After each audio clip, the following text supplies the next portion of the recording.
Now that the total 2024 solar eclipse is over, it's time to talk about meteors. Meteors is a metaphor that we at Directions on Microsoft use, and we've been using over the past few years, to describe trends around Microsoft's implementation of products and licensing.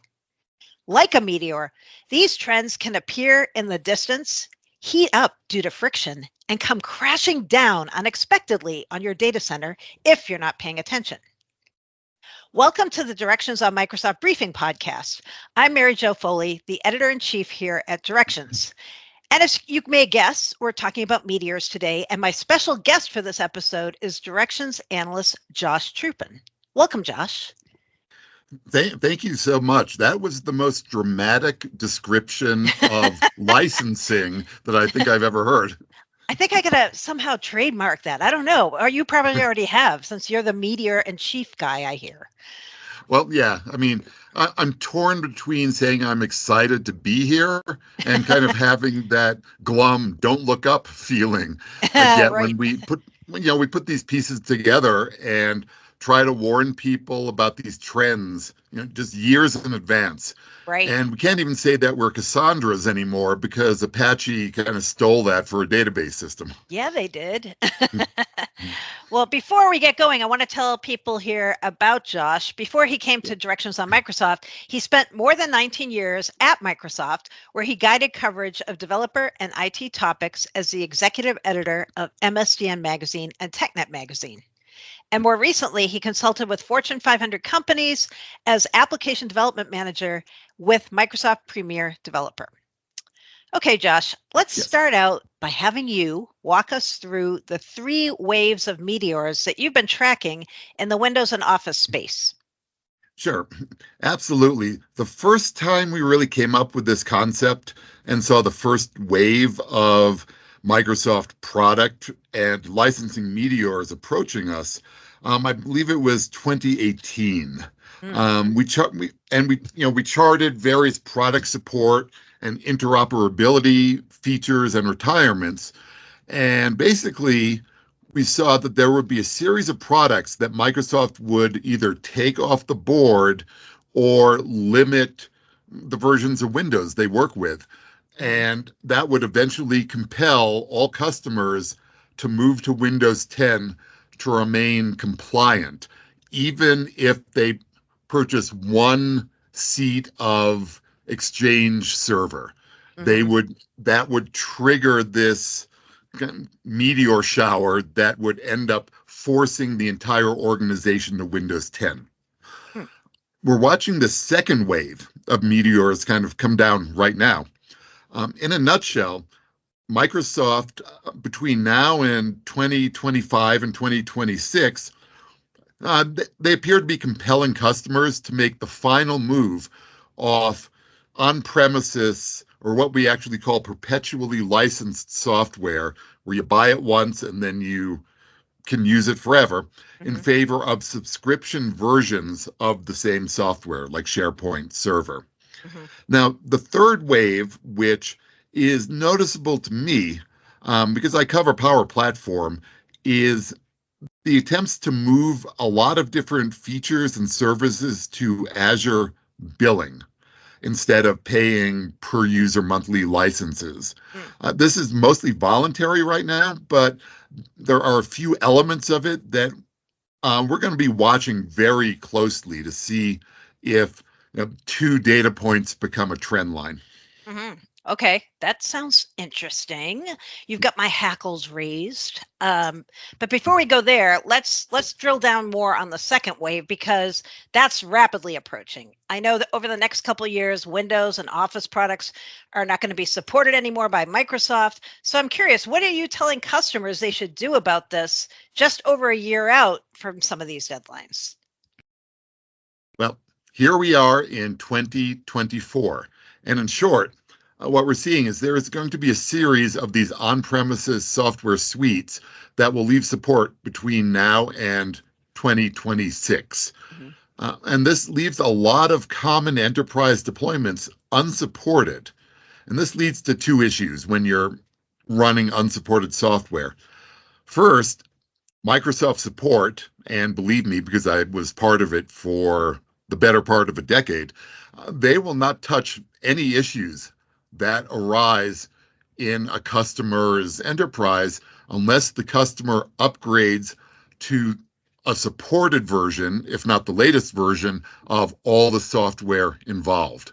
Mm-hmm. But also, Microsoft usually will not touch the source code or issue updates of any software that is out of life cycle. Mm-hmm. So you run daily the increased risk of becoming an attack vector. And that's especially true for companies without adequate security protections in place. By my informal surveys, that amounts to basically 100% of everyone. So we've seen this every few years in the past. And, Microsoft's on-premises software is released on a 2 or 3 year cadence. So you get Office 2013, 2016, 2019, 2021. And that's unlike their subscription products stuff like Microsoft 365, which will come out on a weekly or a monthly, or if you play your cards right, you might be able to stay on a version for maybe a year. Mm-hmm. But what's different this time is that companies have a lot of reasons for staying on these long-term on-premises additions that they already have paid for. Right. They have line of business processes that they run well right now. There's no reason to take on additional expense. They know that all their other purchased software is compatible with what they're running. But unfortunately, and maybe fortunately for Microsoft, the options to continue running perpetually licensed software on premises will intentionally become increasingly restrictive. Microsoft's focus, of course, is cloud-first subscriptions. That suits their best interests. They can do things like slipstream new features or restrictions in. They can get rid of features that are more nuisance than benefit to them.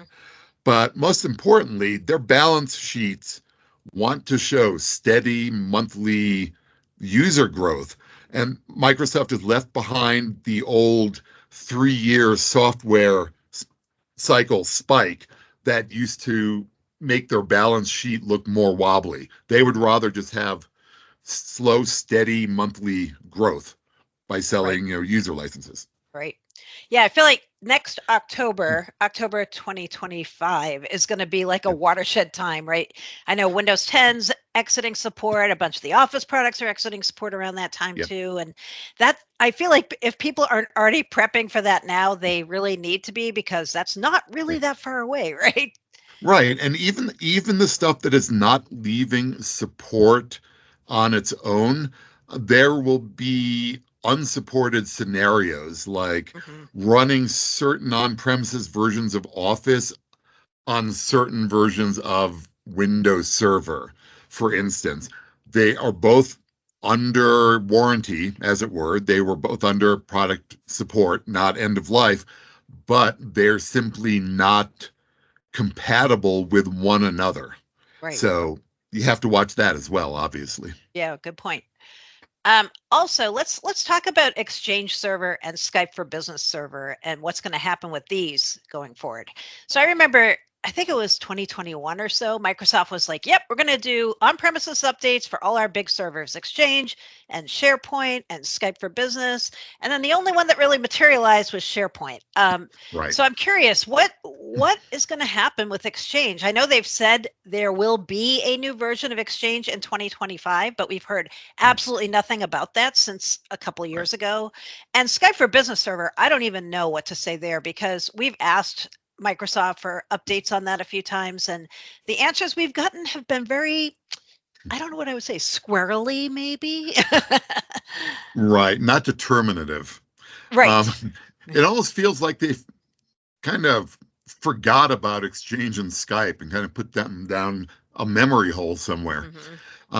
So we were, waiting for the Exchange vNext announcements here, and they mentioned a little bit about it. And, in a way, I understand how they're justifying the delays. And it's been almost 2 years now. Back in 2022, Microsoft announced that the problem with Exchange, why it's slow coming out, is due to state-sponsored threats against on-premises Exchange servers. So great, I'm happy they're taking this seriously. This is, without exaggeration, we could lose the entire internet thanks to malicious attacks like this. It's true. But then I started to think about this.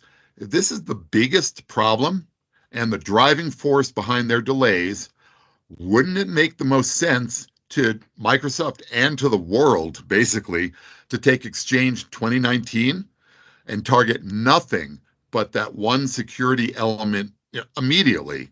And I know it's been 5 years since its release, and it's leaving mainstream and everything, but malicious actors around the globe now seem to be a far bigger threat than losing face because we extended mainstream support for a bit. And the worst thing you can do with these known threats is to say, well, we're looking at it, catch you in 2025. Yeah, no kidding. So let's talk Windows, one of my favorite topics. I know we've heard on the client side that Microsoft has said there will be extended security updates, ESUs, available for Windows 10 for 3 years starting in 2025. I wasn't that surprised by this because so many people are still running Windows 10. Sure.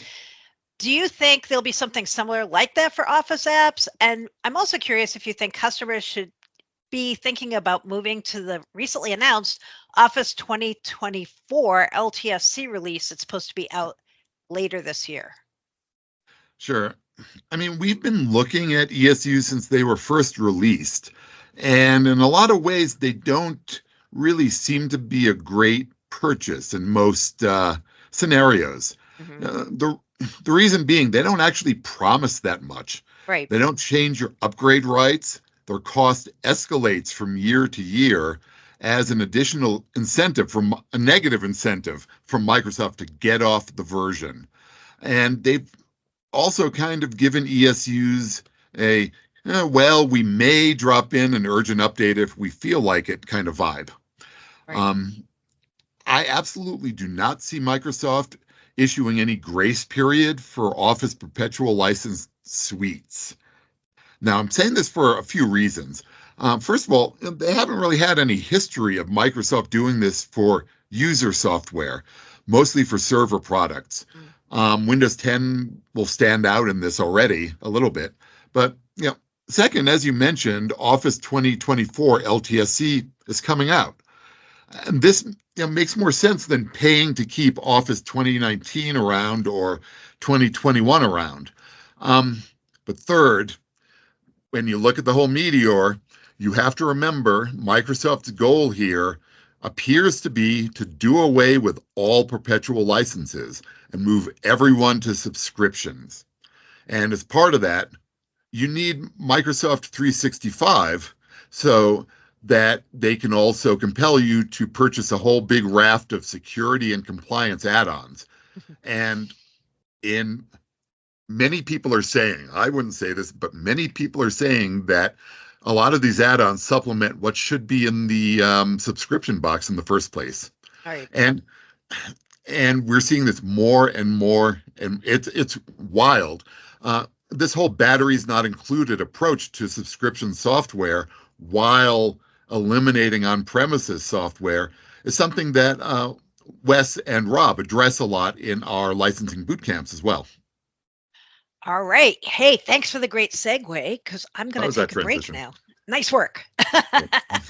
I do want to talk about what you just mentioned, our world famous Microsoft licensing boot camps.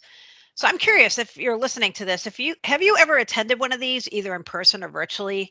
If you haven't, there's an in-person one coming up in May 21st to 23rd in Atlanta.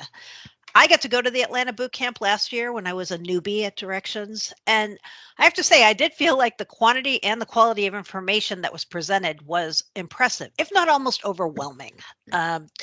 Plus, you get the opportunity to talk with Directions analysts and other customers, one-on-one in small groups. And that really is what makes this a great event.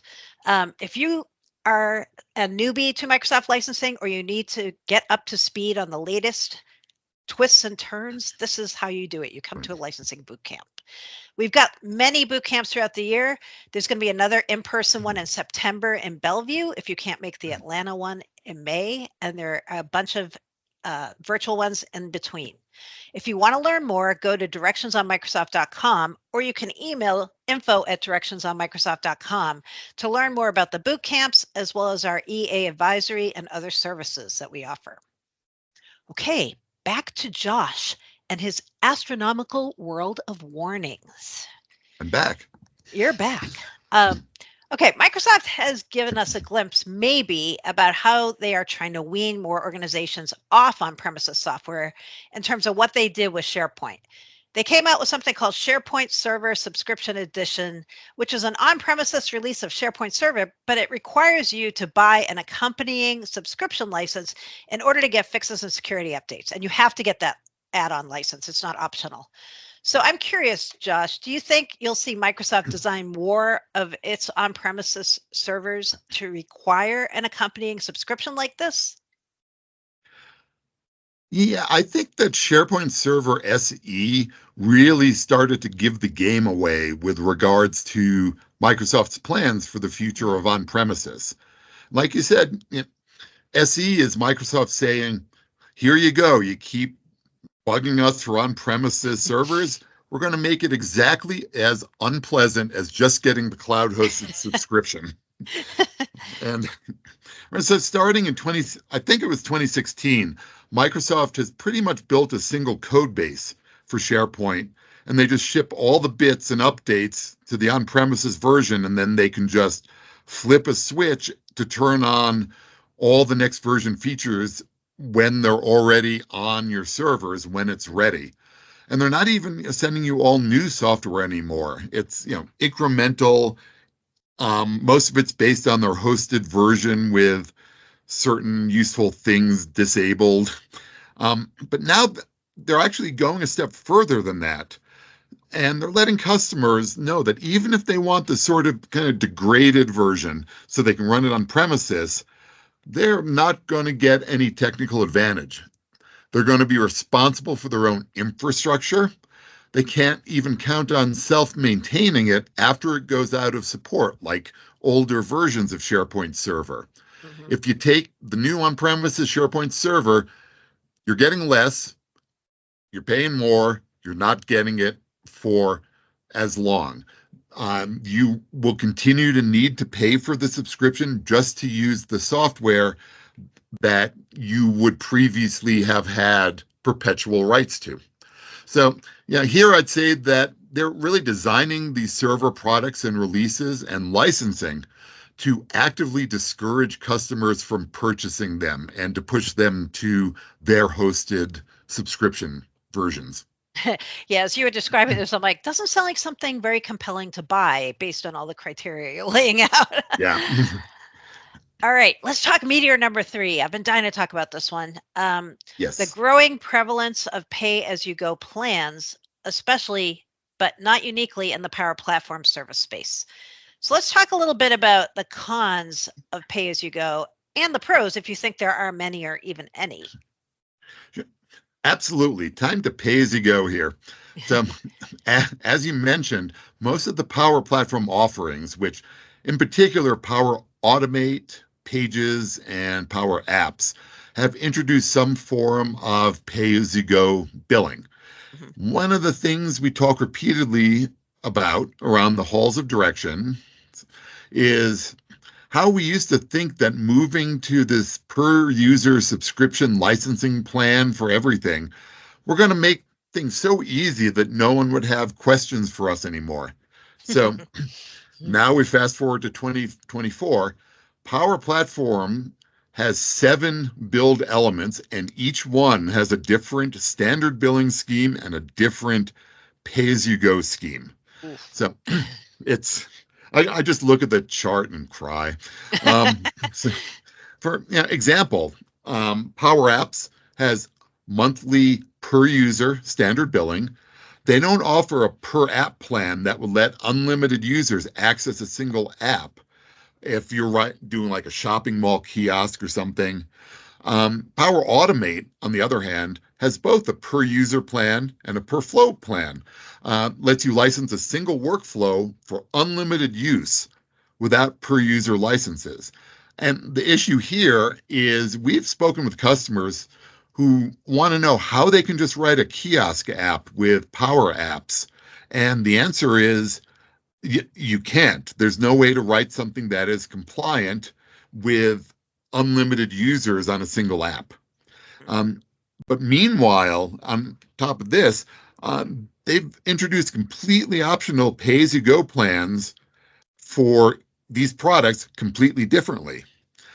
For Power Apps, they have pay-as-you-go per user rights.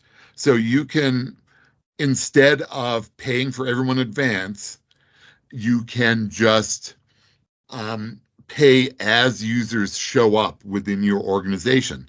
And you only have to pay twice the price of the standard single app access license to get the pay-as-you-go licenses.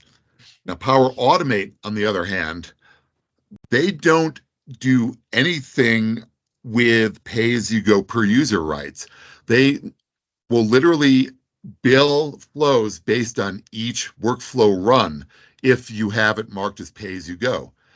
So it can make sense in some limited situations. Maybe you have a workflow that pulls in monthly reports and does an ETL operation once a month, but both of these are using completely different consumption meters. And that's really both the pro and the con in a single example.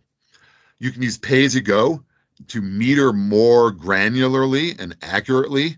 You can figure out actual usage. You don't have to pay for everyone who might touch your app when they don't need to be.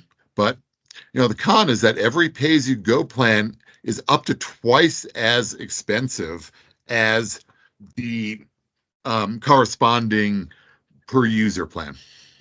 Okay. So beyond money, since it's twice as expensive, what does Microsoft get out of trying to get more customers to go to pay-as-you-go? Well, we have to look at it from both ends because we serve customers. Right. We don't serve Microsoft here. No.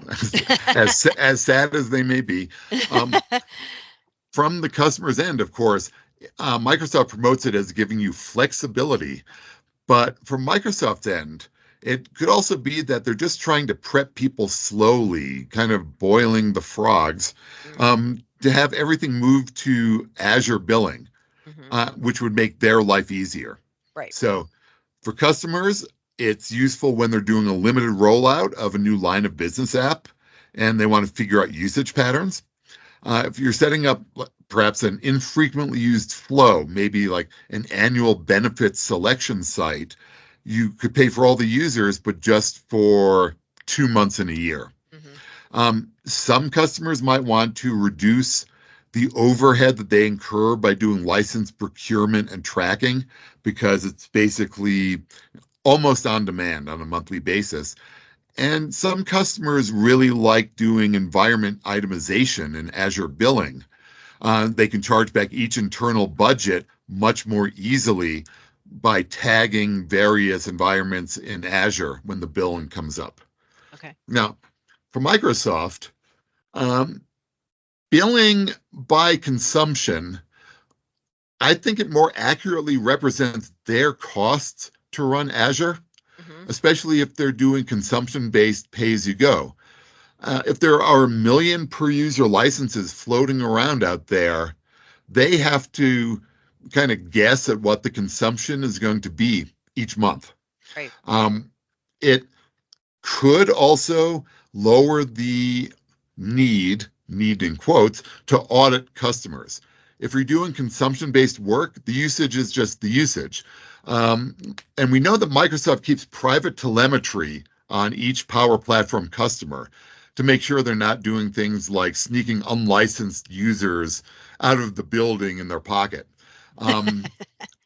So Microsoft does that. They will frequently go up against customers and say, well, our records show that you're actually using this much.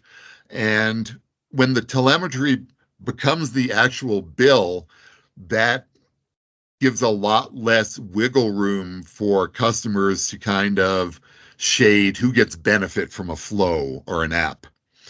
Okay. Of course, Microsoft can also charge more per operation. Uh, and Right. that goes along with the ability to adjust meters to do things like balancing load against regions, or just, in the end, maybe they just want a bit more money. It's May, they're getting down to the wire. Um, and they are also consolidating billing in one place instead of two. Now, if a customer with a large Azure commitment, Microsoft can almost just hide Power Platform billing under their Azure commitment and make it look almost more like a rounding error so that there's less pushback to adopting Power Platform, which some of the salespeople are almost certainly getting incentives for. And finally, did I mention that Microsoft makes more money from it? Yeah, the reason I always ask them, what does Microsoft get out of this question, is because many times it feels like you understand why they're doing something, and then you Right. see where they're kind of going with it next, because you're like, oh, Yeah. I see, they want it because of X, so that's why they're going to do Y. So I kind of back into it that way when I think about it. Yeah, they're sneaky like that. They are, and we've gotten sneaky to keep up with them, right? So. Yeah. All right. So, lastly, any other upcoming end of support meteoric dates coming in 2026 or beyond that we really haven't mentioned yet, but you think customers should keep tabs on? Is this about WordPad being? Aw. It kind of hurts. Aw. Well, Microsoft keeps consolidating these end of life dates for software, which is why Office 2016 and 2019 both leave support on the same day in Right. October 2025. And same thing with Windows Server 2016 and 2019, way out in 2029. The whole 5+5 support model, where you get 5 years of mainstream and then 5 years of extended, that is really no more. Right. Um, and it's a good time to remind people as well that end of support dates are not the same thing as end of functionality dates, and that Microsoft will not guarantee that all current versions of their software will work with each other, even if they are all under support. So just looking at the Windows and Office chart that we do several times a year to show what works until when, Windows Server 2016 actually has, I believe, 4 end-of-life scenarios.